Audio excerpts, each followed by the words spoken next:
আসলেন, আল্লাহ নবী দরবারে আসলেন, আল্লাহ নবী ফজরের নামাজ আদায় করে নবী আমার একটুখানি বাইরে আসলেন, সালাম দিলেন। আল্লাহ নবী সালামের জবাব দিলেন, আল্লাহ নবী সালামের জবাব দিলেন। আল্লাহ নবী বললেন, তুমি না সেই আব্দুল উজ্জাব?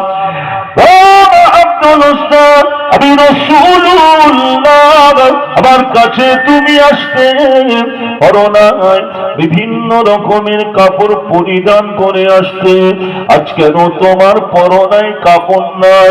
আব্দুল উজ্জাব বলেছিলেন, ইয়া রাসূলুল্লাহ, ইয়া হাবিবাল্লাহ, আমি আপনাকে নবী বলে মেনে নিয়েছি, আমি আল্লাহকে এক বলে মেনে নিয়েছি, আমি ইসলামকে কবুল করে নিয়েছি।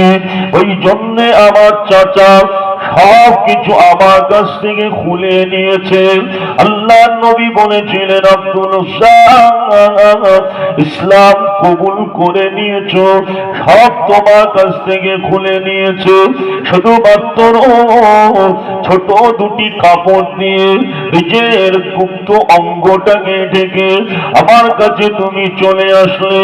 আব্দুল উজ্জাব বলেছিলেন, ইয়া রাসূলুল্লাহ, ইয়া হাবিবাল্লাহ, আমার চাচা তো সব আমার কাছ থেকে খুলে নিয়েছিল, আমার জনম দুঃখিনী মা, গর্ভধারণী মা, আমার জনম দুঃখিনী মা, গর্ভধারণী মা আমাকে দেখতে পেয়ে ডাক দিলেন, ও বাবা আব্দুল উজ্জাব, করোনার কাপড় তো তোমার নয় বাবা, আমি তোমার জনম দুঃখিনী মা, আমার গায়ের এই কম্বল থেকে অর্ধেকটা তোমাকে দিয়ে দিলাম, এই কম্বলটা পরিধান করে তুমি চলে যাও।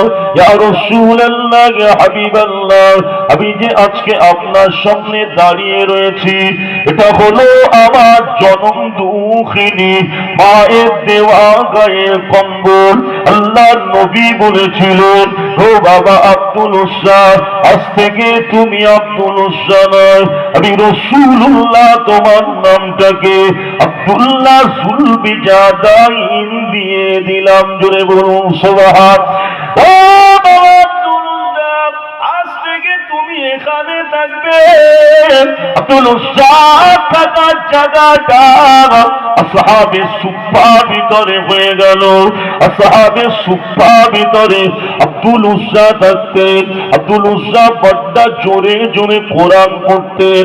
আমি আপনাদের কাছে যেটা বলতে চাইছিলাম, তাহলে ঈমান নামীয় সম্পদটার জন্য আব্দুল উজ্জাবকে সব ছেড়ে দিতে হয়েছে।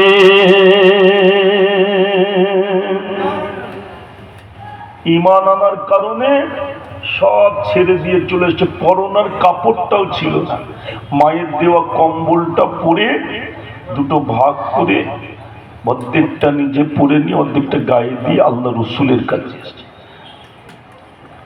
আজকে ইসলামটা কিন্তু আমরা পেয়েছি। তারা সাহাবী হুজুরেরা নিজেদের জীবনগুলোকে কুরবান করে দিয়েছে, টাটকা তাজা খুনগুলো জমিনের উপরে ঢেলে দিয়েছে। তারপরে এই বড় বাড়ির মতো জায়গাতে মাদ্রাসায় কোরআনটা এসছে, হাদিসটা এসছে।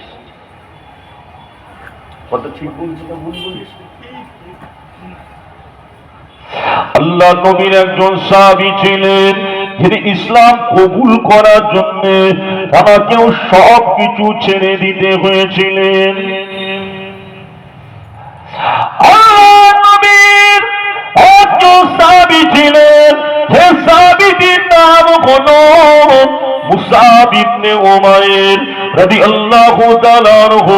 এই মুসআব ইবনে উমাইর ইসলাম কবুল করে নিয়েছিলেন দারুল আরকামের ভিতরে।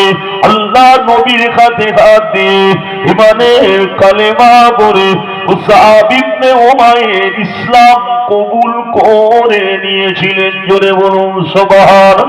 আর একটু জোরে বলুন। এই মুসআব ইবনে উমাইর কত ধনী লোকের বেটা ছিল জানেন? একটা জামা পরতো মাত্র 3 দিন, একটা জামা মাত্র 3 দিন গায়ে থাকে। এই মুসাব ইবনে উমাইর রাদিয়াল্লাহু তাআলা